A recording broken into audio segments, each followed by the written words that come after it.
The next thing I'm going to talk about is how to manage fault codes with the system. So our controller is talking to the Eberspacher packer furnace and it's able to report fault codes or problems that it might be having. Some of these might be as simple as you've just run out of fuel. There could be a component issue, or maybe some, rocks hit something and damage some wiring. All sorts of things can happen. So what I'm going to do for the sake of showing today is I'm going to unplug the coolant pump on this system, which is going to simulate a fault. So then if we turn it on and go to turn on the controller, the system runs through a self-test when you turn it on. So the furnace will be looking to make sure everything's ready to go and it's okay to start.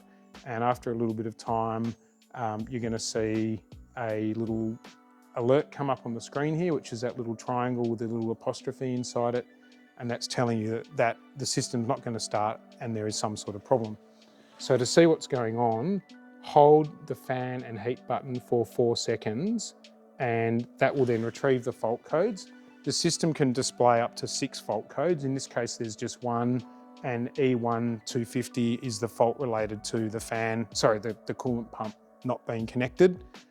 Once you've worked out what's causing the fault and you're ready to clear the fault codes, hold your finger on the 2 buttons, the same 2 buttons for 4 seconds, and you'll see E and 4 zeros flash 5 times, and that means you've erased the fault codes from the system.